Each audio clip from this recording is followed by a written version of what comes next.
একের দাগে দেখো এখানে বলেছে ঠিক উত্তর নির্বাচন করো বা বেছে নিয়ে লেখো। প্রথম প্রশ্ন, ঈশান হলো উত্তর পূর্ব কোণ, উত্তর পশ্চিম কোণ, দক্ষিণ পূর্ব কোণ, পশ্চিম কোণ। তো এখানে সঠিক উত্তর নিশ্চয়ই তোমরা দেখতে পাচ্ছ অন্য কালি দিয়ে চিহ্নিত করা হয়েছে অপশান ক, অর্থাৎ উত্তর পূর্ব কোণ। পরের কোশ্চেন দেখো, আজ আমার সংসার চলবে কিভাবে, এই প্রশ্নটি করেছে সূচক, জানক, ধীবর, রাজশ্যালক। তো উত্তরটা দেখো অপশান গ হবে, এটা ভুল করে খ হয়ে গেছে। তো যাই হোক এটা গ অর্থাৎ ধীবর হবে তোমাদের সঠিক উত্তর। এর পরের প্রশ্ন দেখো, বন্ধুগণ হাসবেন না এ কথা বলেছে কে। তো এখানে সঠিক উত্তর তোমরা দেখতেই পাচ্ছ, প্রথমে যেটা দেওয়া আছে এলিয়াস। এর পরের কোশ্চেন দেখো, মাস্টার মশাইয়ের কাছ থেকে এইটুকুই আমার নগদ লাভ, বক্তার লাভ হয়েছিল 5 টাকা, 10 টাকা, 15 টাকা, 20 টাকা। সঠিক উত্তর অপশান খ অর্থাৎ 10 টাকা। তারপর থাকছে দেখো, নৌর কবিতাটি যে কাব্যগ্রন্থ থেকে নেওয়া হয়েছে, অপশান খ সঠিক উত্তর অর্থাৎ সাদা মেঘে কালো পাহাড়। পরের কোশ্চেন এখানে বলেছে দেখো, দুইয়ের দাগে তোমাদের কম বেশি 15টি শব্দের মধ্যে উত্তর দিতে হবে। 1 নম্বর প্রশ্ন দেখো, প্রজা চমকিত। তো প্রজা চমকিত কেন, উত্তর বিধ্বংসী ঝড় বৃষ্টির তাণ্ডবে কলিঙ্গ দেশে সমগ্র প্রকৃতি ধুলোয় ঢেকে যায় এবং শস্য ক্ষেতের ফসল নষ্ট হওয়ায় প্রজা চমকিত। এর পরের কোশ্চেন দেখো, ধীবর বৃত্তান্ত নাট্যাংশে ধীবরের বাড়ি কোথায়, উত্তর ধীবর বৃত্তান্ত নাট্যাংশে উল্লেখিত ধীবরের বাড়ি চক্রাবতারে। নেক্সট কোশ্চেন, ইলিয়াস তো ভাগ্যবান পুরুষ, কারা একথা বলেছিল, ইলিয়াসকে ভাগ্যবান বলতো ইলিয়াসের প্রতিবেশীরা। পরের কোশ্চেন, মনে এলো মাস্টারমশাইয়ের কথা, কখন এমনটি ঘটেছে, কথকের মনে মাস্টারমশাইয়ের কথা এসেছিল যখন একটি পত্রিকার পক্ষ থেকে ছেলেবেলার গল্প লেখার ফরমাস এসেছিল।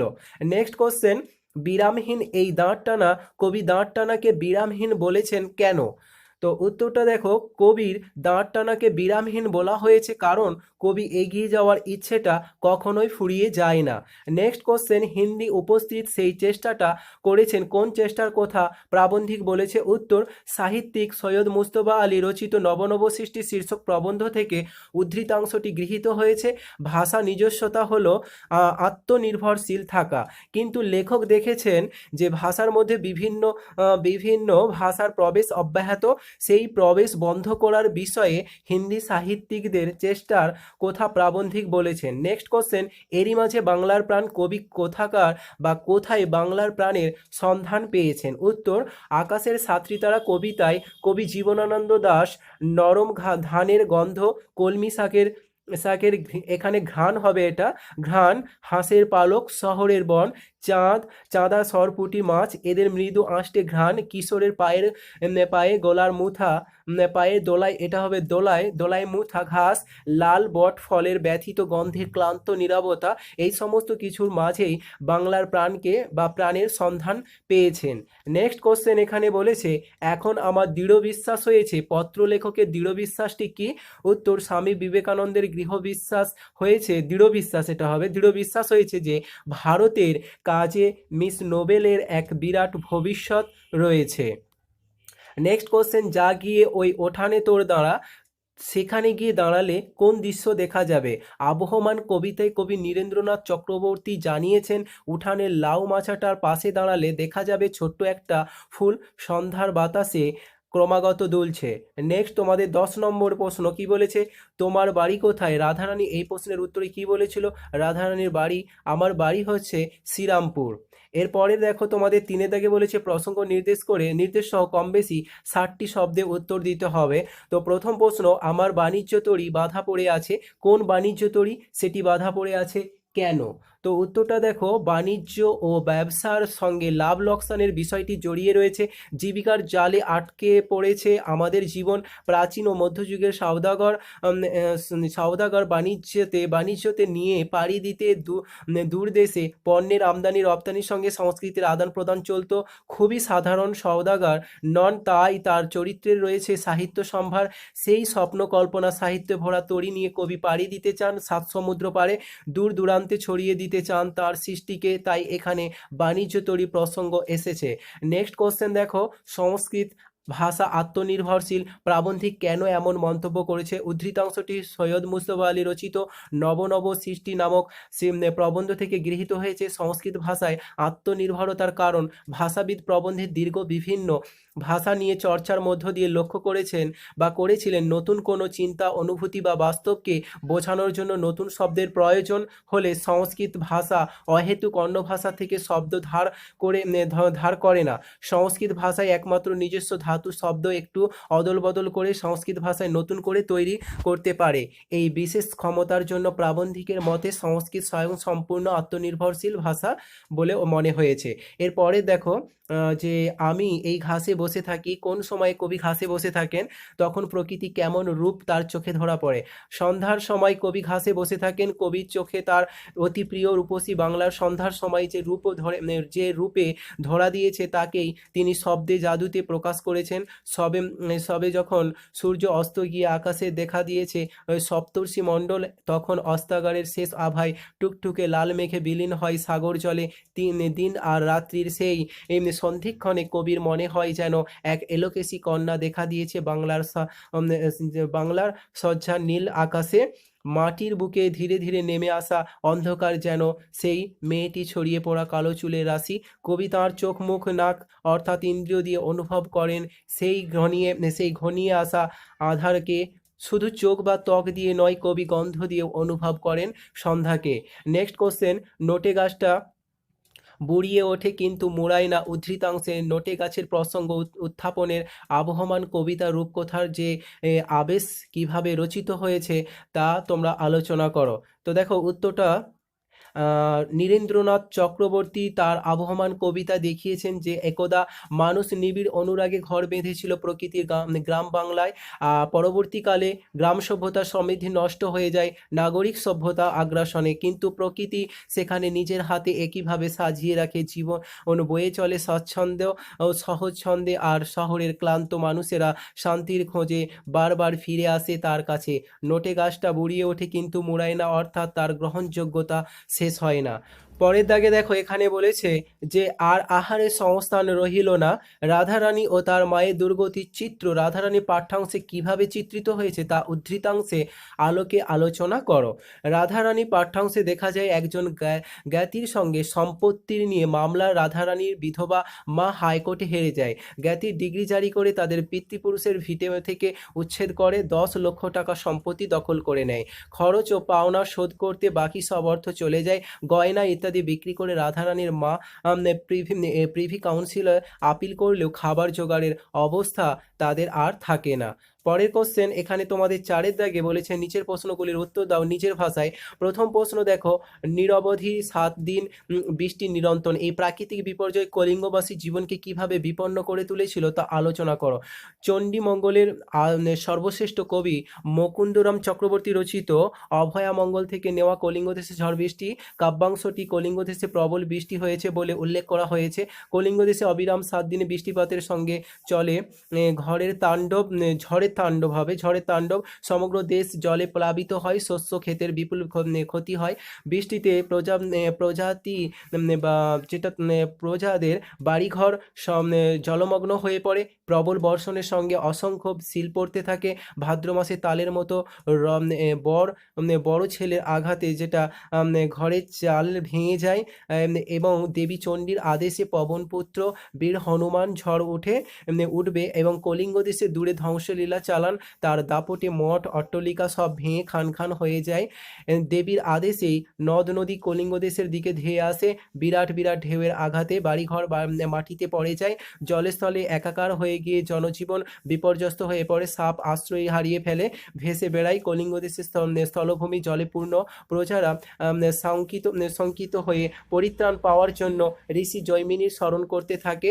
ঘন কালো মেঘের আড়ালে সূর্য মুখ লুকায় হলে এখানে তারপর বলেছে যে প্রজাদের জীবন দুর্বিষহ হয়ে পড়ে 7 দিনের অবিরাম বৃষ্টিতে। শঙ্কিত ও বিপদগ্রস্ত কলিঙ্গ দেশের প্রজাদের দুর্দশা চরমে ওঠে।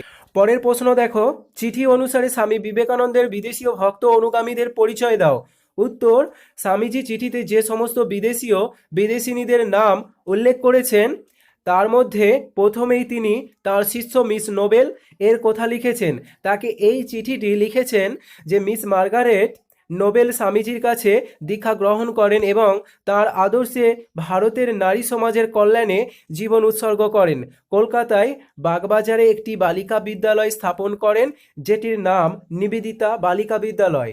মিস হেনরি যেটা মুলার সাময়িকীকে বেলুর মঠ স্থাপনের কাজে অর্থ সাহায্য করেছিলেন। মিস মুলার এর বাড়িতে স্বামীজিকে কিছুদিন অতিথি হিসাবে ছিলেন এবং মিস মুলার আজন্ম মৈত্রী মনোভাবাপন্ন স্বামীজি বলেছিলেন যে তার কিছুটা রুক্ষ মেজাজি ও অস্থি রচিত, তবে তিনি আবার সহৃদয় অমায়িক।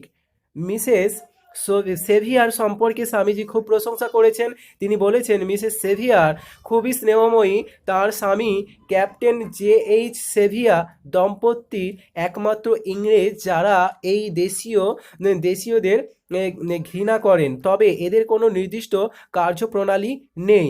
স্বামীজির দুজন বন্ধু হলে মিস ম্যাকলাউড আর একটা হচ্ছে বোস্টেন মিসেস বুল। তারা খুবই উপকারী, স্বামীজিকে নানান কাজে সাহায্য করেছেন। ম্যাকলাউড আর মিসেস বুল বেলুর মঠ স্থাপনে অনেক অর্থ সাহায্য করেছেন। স্বামীজি তার একজন ইংরেজ ভক্ত মিস্টার স্টার্ডির কথা বলেছেন। তিনি স্বামীজিকে ইংল্যান্ডে বেদান্ত প্রচারের কাজে সাহায্য করেছিলেন। পরের কোশ্চেন দেখো তোমাদের 5 দাগে বলেছে কারভাস যে এখন সাধারণ কাকের থেকে নিজেকে আলাদা রাখতে চায় তার স্পষ্ট প্রমাণ আজকে পেলাম। প্রফেসর শঙ্কু কিভাবে সেই প্রমাণ পেয়েছেন? উত্তর, সত্যজিৎ রায় রচিত কারভাস গল্পে প্রফেসর শঙ্কু তৈরি অর্নিথন যন্ত্রের মাধ্যমে 2 সপ্তাহের মাধ্যমে কারভাসের শিক্ষার অভাবনীয় উন্নতি ঘটেছিল আর তারপর থেকেই সে নিজেকে অন্য সাধারণ কাকেদের থেকে আলাদা মনে করতে শুরু করে। একদিন দুপুরে হঠাৎ খুব বৃষ্টি শুরু হয়, সঙ্গে বিদ্যুৎ ও বজ্রপাত। 3টে নাগাদ এক কান ফাটানো বাজ পড়ার শব্দ হলে প্রফেসর শঙ্কু জানালার কাছে গিয়ে দেখেন তার বাগানের বাইরে শিমুল গাছটা থেকে ধোঁয়া বেরোচ্ছে। বিকেলে বৃষ্টি থেমে গেলে বাইরে কাকেদের প্রচণ্ড কোলাহল শোনা যায়। সে অঞ্চলে সব কাক ওই মোড়া গাছটার কাছে এসে কোলাহল করতে শুরু করে। প্রফেসর তার চাকর প্রহ্লাদকে ব্যাপারটা দেখতে পাঠালে সে ফিরে এসে জানায় যে ওই গাছটার নিচে একটা কাক মরে পড়ে আছে, তাই কাকেরা এত চেঁচাচ্ছে। বোঝা যায় ওই বাজ পড়ার ফলেই যে ঝাঁকটা বা কাকটার মৃত্যু হয়েছে, এটা কাকটা লিখবে, কাকটার মৃত্যু হয়েছে। কিন্তু আশ্চর্যের বিষয়, যেখানে কাকেরা এসে জড়ো হয়েছে সেখানে কারভাস প্রফেসরের ঘর থেকে বেরোনোর কোনো আগ্রহ দেখায়নি। সে একমনে তখন পেন্সিল দিয়ে প্রাইম নাম্বারস অর্থাৎ মৌলিক সংখ্যা লিখছিল। এই ঘটনায় প্রফেসর শঙ্কু বুঝতে পারেন যে কারভাস নিজেকে সাধারণ কাকেদের থেকে আলাদা রাখতে চায়। এরপরে দেখো তোমাদের 6 দাগে কি বলেছে, ধনাত্মক অব্যয় যেটা প্রত্যয়ের একটি উদাহরণ, চল যেটা গমন করা যুক্ত চালি। এরপরে দেখো মৌলিক শব্দ বলতে কি বোঝো? সংস্কৃত থেকে যেসব শব্দ অবিকৃতভাবে বা পরিবর্তিত আকারে বাংলায় এসেছে তাদের বলা হয়ে থাকে মৌলিক শব্দ। পরের কোশ্চেন, নবগঠিত শব্দকে কয়টি শ্রেণীতে ভাগ করা হয়? 2টি শ্রেণীতে। এক হচ্ছে মিশ্র বা সংকর শব্দ, আর একটা হচ্ছে অনুদিত শব্দ। এরপর দেখো তামিল শব্দভাণ্ডার থেকে বাংলায় এসেছে এমন 2টি শব্দ, যেটা তামিল শব্দভাণ্ডার থেকে বাংলায় এসেছে এমন 2টো শব্দ হচ্ছে যে চুরুট আর পিলে। এরপরে দেখো কাছের ব্যক্তি বা বস্তুকে নির্দেশ করতে কোন সর্বনাম পদ ব্যবহৃত হয়? কাছের ব্যক্তি বা বস্তুকে নির্দেশ করতে সর্বনাম ব্যবহৃত হয়, নির্দেশক সর্বনাম ব্যবহৃত হয়, যেমন ওটা রেখে দাও। এরপরে তোমাদের দেখো 7 দাগে বলেছে ভাব সম্প্রসারণ করো।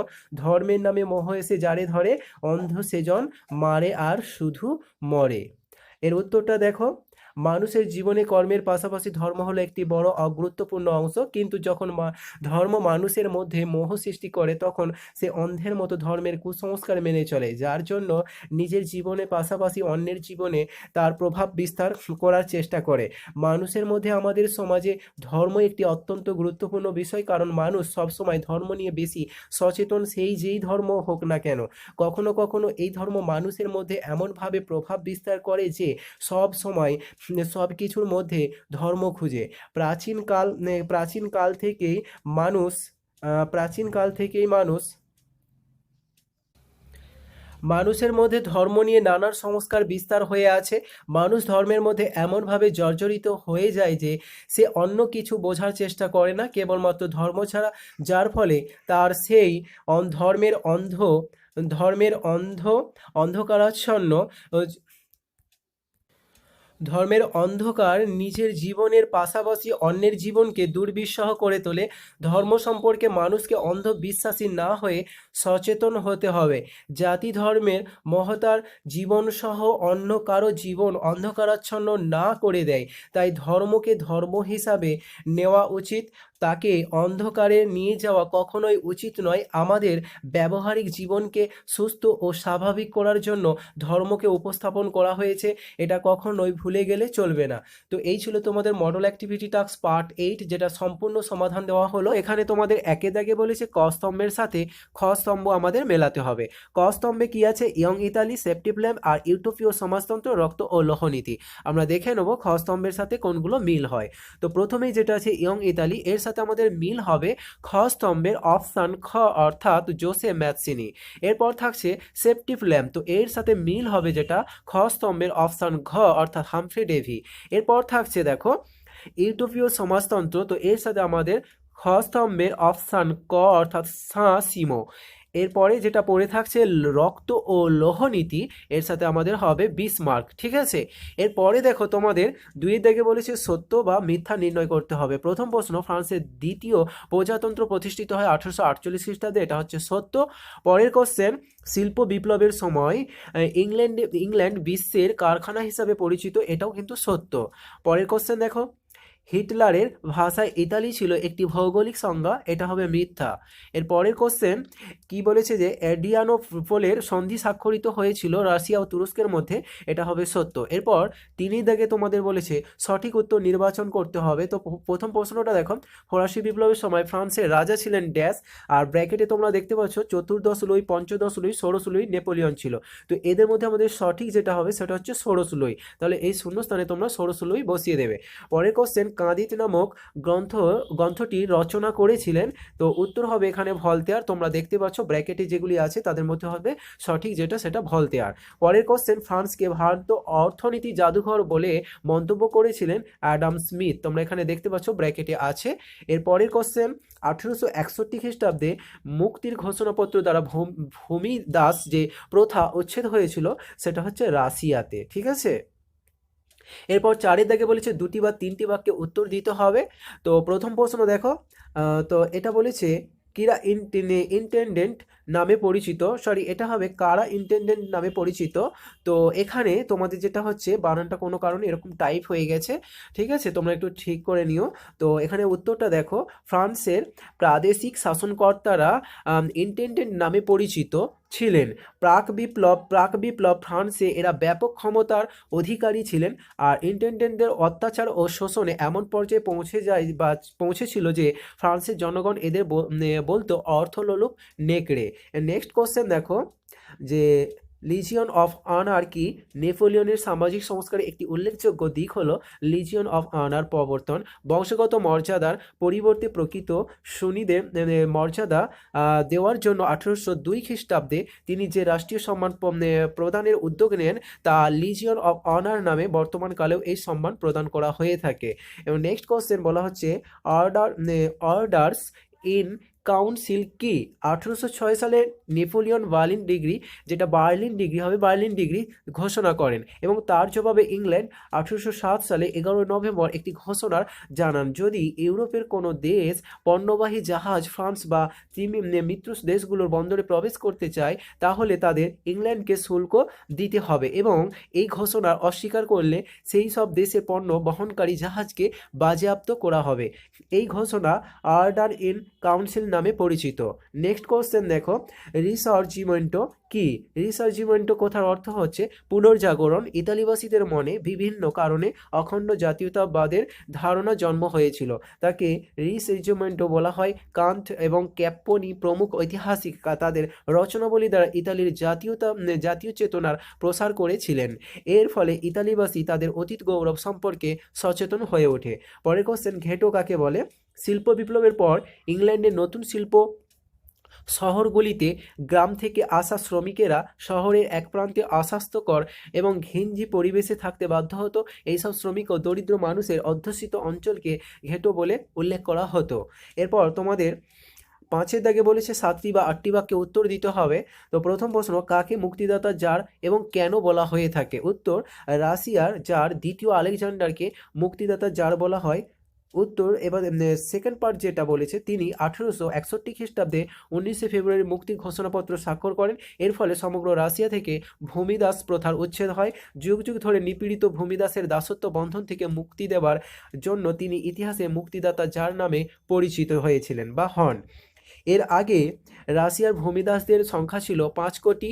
এদের অবস্থা ছিল অতি শোচনীয়। তারা ছিল মালিকদের এবং ব্যক্তিগত সম্পত্তি এবং তাদের অবস্থা ছিল কৃতদাসদের মতোই। মালিক তাদের ইচ্ছামতো কেনাবেচা ও হস্তান্তর করতে পারত। এদের অনেক সময় খনি ও যুদ্ধের কাজে নিয়োগ করা হতো। মালিক ইচ্ছে করলে তাদের বেত্রাঘাত করতে পারত। ভূমিদাসকে তার মালিকের জমিতে বেগার খাটতে হতো এবং নানা রকমের কর দিতে হতো। বিনিময়ে সে পেত এক টুকরো জমি, যেটি কখনোই তার পরিবারের জীবন ধারণের পক্ষে যথেষ্ট ছিল না। এইভাবে বংশানুক্রমিকভাবে চরম দুর্দশা ও দারিদ্র্যের মধ্যে তাদের জীবন কাটাতে হতো। তাই তারা মাঝে মাঝে বিদ্রোহ করত। এই অবস্থার পরিপ্রেক্ষিতে সব দিকে বিবেচনা করে দ্বিতীয় আলেকজান্ডার 1861 খ্রিস্টাব্দে ভূমিদাস প্রথা বিলোপের সিদ্ধান্ত গ্রহণ করেন। এবং নেক্সট কোশ্চেন দেখো, টিকা বলেছে কোড নেপোলিয়ন। তো উত্তরটা দেখো, ফরাসি সম্রাট নেপোলিয়ন বোনাপার্টের সংস্কার কর্মসূচির মধ্যে সর্বাপেক্ষা উল্লেখযোগ্য গুরুত্বপূর্ণ হলো কোড নেপোলিয়ন বা আইন বিধির প্রবর্তন। তার শাসনকালের পূর্বে ফ্রান্সে নানা স্থানে নানা ধরনের বৈষম্যমূলক পরস্পর বিরোধী আইন প্রচলন ছিল। নেপোলিয়ন সমগ্র ফ্রান্সের এক ধরনের ব্যবস্থা চালু করে পরিষদ গঠন করে। এই পরিষদের প্রচেষ্টা দীর্ঘ 4 বছরের অক্লান্ত পরিশ্রম আইনবিধি সংকলিত হয়, যা কোড নেপোলিয়ন নামে পরিচিত। কোড নেপোলিয়নের গুরুত্ব 1 নম্বর দেখো, একই আইনের প্রবর্তন। কোড নেপোলিয়ন এর সমগ্র ফ্রান্সে একই ধরনের আইন ব্যবস্থা চালু করেন, ফলে ফরাসি প্রশাসন একটি সুস্থির রূপ লাভ করে। দ্বিতীয় পয়েন্ট দেখো, বিপ্লবের আদর্শকে সুরক্ষা। ফরাসি বিপ্লবের সময় যে সমস্ত ঘোষণা ও আইনগত ব্যবস্থা প্রবর্তিত হয়েছিল সেগুলি একটি আইন গ্রন্থে সংকলিত হয়। এইভাবে কোড নেপোলিয়নের প্রবর্তন বিপ্লবী আদর্শ রক্ষিত হয়েছিল। পরের পয়েন্ট, ফরাসি সমাজের বাইবেলের হিসাবে স্বীকৃতি। কোড নেপোলিয়ন ফ্রান্সের বুর্জোয়া শ্রেণীর অধিকাংশ মানুষকে সন্তুষ্ট করতে সক্ষম হয়েছিল। এইভাবে ফরাসি সমাজের বাইবেল নামে পরিচিত। উপসংহার, এইভাবে কোড নেপোলিয়নের মাধ্যমে নেপোলিয়ন বিপ্লবের আদর্শগুলিকে বাস্তবায়ন করতে সচেষ্ট হয়েছিল। এই আইন সংহিতা কেবল ফ্রান্সে নয়, ফ্রান্সের সীমানা ছাড়িয়ে ইউরোপের বিভিন্ন রাষ্ট্রে স্বীকৃতি পেয়েছিল। এই আইনের মাধ্যমে সকল মানুষের সমান অধিকার প্রতিষ্ঠা করা সম্ভব না হলেও এ বিষয়ে যে আন্তরিক প্রয়াস লক্ষ্য করা গিয়েছিল তা বিশেষভাবে উল্লেখের দাবি রাখে। পরের কোশ্চেন, হিটলারের উত্থানের পশ্চাতে কোন কারণ ছিল? প্রথম বিশ্বযুদ্ধের শেষ জামানাতে সোশ্যালিস্ট রিপাবলিকান দল রাজতন্ত্রের পরিবর্তে প্রজাতান্ত্রিক সরকার, যেটা ভাইমার প্রজাতন্ত্র প্রতিষ্ঠা করেন 9 নভেম্বর 1918 খ্রিস্টাব্দে। এই সরকার আমলে হিটলারের নেতৃত্ব ন্যাৎসি দল জার্মানির ক্ষমতা দখল করেন। কারণগুলি দেখো তোমাদের নিচে দেওয়া হচ্ছে। 1 নম্বর, ভাইমার প্রজাতন্ত্র ব্যর্থতার সুবাদে। ভাইমার প্রজাতান্ত্রিক সরকার মিত্রপক্ষে ভার্সাই চুক্তির অপমানজনক শর্তগুলি মেনে নেয় এবং 660 কোটি পাউন্ড ক্ষতিপূরণ দিতে রাজি হয়। সরকারের এই সিদ্ধান্তকে হিটলার চরম ব্যর্থতা বলে প্রচার করে এবং তার ন্যাৎসি দলের উত্থানের পথকে প্রশস্ত করে। 2, আর্থিক সংকটের সুযোগ। ভার্সাই সন্ধির শর্ত অনুযায়ী যুদ্ধজনিত কারণে জার্মানির উপর এক বিশাল অঙ্কের আর্থিক ক্ষতিপূরণের বোঝা চাপিয়ে দেওয়া হয়। ক্ষতিপূরণের এই বিশাল অর্থের যোগানের লক্ষ্যে জার্মানিতে ভাইমার প্রজাতন্ত্রটি সরকার করের হার বাড়ায়। এর ফলে মুদ্রাস্ফীতি এবং নিত্য প্রয়োজনীয় জিনিসের দাম বৃদ্ধি পায়, যার পরিণামে জার্মানবাসী জেরবার হয়ে পড়ে।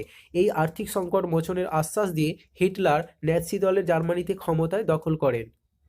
নেক্সট পয়েন্ট দেখো, রাজনৈতিক অস্থিরতার কাজে লাগিয়ে ভাইমার প্রজাতন্ত্রের আমলে জার্মানিতে রাজনৈতিক অস্থিরতা দেখা দেয়, যেটা 1919 থেকে 1928। এখানে তোমরা ব্র্যাকেটে করে নিও এবং এখানটা একটা জাস্ট হাইফেন দিয়ে দেবে। 1919 থেকে 1928 খ্রিস্টাব্দের মধ্যে জার্মানিতে মোট 15টি মন্ত্রিসভা ক্ষমতায় আসে এবং রাজনৈতিক স্থিতিশীলতার আশ্বাস দিয়ে জার্মানিতে হিটলারের নেতৃত্বে নাৎসি দল ক্ষমতা দখল করে। পরে দেখো এমস টেলিগ্রাম। তো 1870 খ্রিস্টাব্দে জুলাই মাসে ফরাসি রাষ্ট্রদূত কাউন্ট বেনিদিতো এমস নামক এক স্থানে প্রাশিয়ার রাজা ফেডরিক উইলিয়ামদের সাথে সাক্ষাৎ করেন। তিনি স্পেনের সিংহাসনে লিওপোল্ডকে না বসানোর প্রতিশ্রুতি চান এবং রাজা সাক্ষাৎকারের বিষয়ে টেলিগ্রাম করে বিসমার্ককে জানান। বিসমার্কের টেলিগ্রামের কিছু অংশ প্রকাশ করে যাতে মনে হয় বেনিদিত অপমানিত হয়েছে। ফলে এই ঘটনার কারণে ফ্রান্স ও প্রাশিয়ার মধ্যে যুদ্ধ অনিবার্য হয়, আর এই ঘটনা এমস টেলিগ্রাম নামে অভিহিত। এমস টেলিগ্রামের ফলাফলটা তোমরা একটু দেখো। প্রাশিয়ার বিরুদ্ধে ফ্রান্সের যুদ্ধ ঘোষণা। এই ঘটনার কথা জানতে পেরে ফরাসি জনগণ বিক্ষুব্ধ হয়ে ওঠে। ফরাসি সম্রাট তৃতীয় নেপোলিয়ন এই অপমানের প্রতিশোধ নেওয়ার জন্য প্রাশিয়ার বিরুদ্ধে যুদ্ধ ঘোষণা করে 15 জুলাই 1871 খ্রিস্টাব্দে। এবং ফ্রান্স প্রাশিয়ার যুদ্ধ, তো এখানে দেখো বলা হচ্ছে অপ্রস্তুত ফ্রান্স হঠাৎ যুদ্ধ ঘোষণা করে রাশিয়ার কাছে চূড়ান্তভাবে পরাজিত হয়। আর ফ্রাঙ্কফুর্ট সন্ধি, যেটা 10ই মে 1871 খ্রিস্টাব্দে, এই যুদ্ধের অবসান ঘটে। এরপর দেখো তোমাদের 6 দাগে বলেছে 7টি বা 8টি বাক্যে উত্তর দাও। তো প্রশ্নটা হচ্ছে জার্মানির ঐক্য আন্দোলনে বিসমার্কের ভূমিকা উল্লেখ করো। কোশ্চেনটা যথেষ্ট ইম্পর্টেন্ট আছে। এমনি তোমাদের এটা যদিও মডেল অ্যাক্টিভিটি টাস্ক, তোমাদের কিন্তু পরীক্ষাতেও আসে। উত্তরটা দেখো, ফরাসি বিপ্লবের পূর্বে তথা নেপোলিয়ন জার্মানির জয়ের আগে জার্মানিতে প্রায় 300টি ক্ষুদ্র ক্ষুদ্র রাজ্য বিভক্ত ছিল। পরবর্তীকালে নেপোলিয়ন সেই রাজ্যগুলিকে পুনর্গঠন করেন এবং 300টি রাজ্যকে 39টি রাজ্যে বিভক্ত করে কনফেডারেশন অফ দ্য রাইন নামে একটি রাষ্ট্র গঠন করে এবং পরবর্তীকালে ভিয়েনা সম্মেলনে ন্যায্য অধিকার নীতি প্রয়োগ করে জার্মানিকে আবার ক্ষুদ্র ক্ষুদ্র রাজ্যে পরিণত করে দেওয়া হয় এবং প্রতিষ্ঠিত হয় যে অস্ট্রিয়া কর্তৃক। পরবর্তী সময়ে বিসমার্কের নেতৃত্বে জার্মানির ঐক্য সম্পন্ন হয়। রক্ত ও লৌহ নীতি প্রয়োগ। বিসমার্কের সময় যুদ্ধের অনুকূল পরিস্থিতিকে কাজে লাগিয়ে 1864 থেকে 1870 পর্যন্ত 6 বছরের মধ্যে তিনি তিনটি যুদ্ধের সাহায্যে জার্মানির ঐক্য সম্পূর্ণ করে। ডেনমার্কের সঙ্গে যুদ্ধ। বিসমার্কের সময় যুদ্ধের পুনরুদ্ধারের জন্য বিসমার্ক অস্ট্রিয়াকে সঙ্গে নিয়ে ডেনমার্কের বিরুদ্ধে 1864 খ্রিস্টাব্দে যুদ্ধ করে এবং ডেনমার্ক পরাজিত হয়। আর গ্যাস্টিনের সন্ধির দ্বারা প্রাশিয়ার সঙ্গে প্রায় স্লেজ উইথ অস্ট্রিয়া যে পাওয়া হলো সেটা হচ্ছে স্টেন। এবং অস্ট্রিয়ার সঙ্গে যুদ্ধ গ্যাস্টিনের সন্ধি এমনভাবে করা হয়েছিল যাতে শীঘ্রই অস্ট্রিয়া প্রাশিয়ার মধ্যে যুদ্ধ বাঁধে। সেজন্য বিসমার্ক আগে থেকেই প্রস্তুতি নিয়েছিলেন। 1866 খ্রিস্টাব্দে প্রাশিয়া স্যাডোয়ার যুদ্ধ অস্ট্রিয়াকে পরাজিত করে। ফলে উত্তর ও মধ্য জার্মানি থেকে অস্ট্রিয়ার প্রাধান্য দূর হয় এবং ফ্রান্সের সঙ্গে যুদ্ধ। এই পয়েন্টটা তোমরা একটু নিচে করে নেবে, পাশাপাশি হয়ে গেছে যদিও, ঠিক আছে, তোমরা অবশ্যই এই পয়েন্টটা নিচে করবে। তো দক্ষিণ জার্মানি থেকে ফ্রান্সের প্রাধান্য দূর করার জন্য বিসমার্ক 1870 খ্রিস্টাব্দে ফ্রান্সের বিরুদ্ধে যুদ্ধ করে এবং সেডানের যুদ্ধে ফ্রান্স পরাজিত হয় ও জার্মানি ত্যাগ করে। মূল্যায়ন। এইভাবে বিসমার্কের ইতিবাচক নেতৃত্ব জার্মানি রাষ্ট্রীয় ঐক্য সম্পন্ন হয় এবং এই নবগঠিত জার্মানির রাজা হলো প্রথম উইলিয়াম। তো ঠিক আছে, এই ছিল তোমাদের মডেল অ্যাক্টিভিটি টাস্ক পার্ট 8, যেটা সম্পূর্ণ সমাধান দেওয়া হলো। তোমরা অন্যান্য বিষয়গুলো অবশ্যই দেখে নিও, ভিডিও ডেসক্রিপশনে লিঙ্ক পেয়ে যাবে, অথবা তোমরা এই মুহূর্তে এন্ড স্ক্রিনে দেখতে পাচ্ছ। তো ভিডিওটা দেখতে চাইলে জাস্ট একটা ক্লিক করে দাও, তোমরা ওই ভিডিওটা দেখতে পাবে।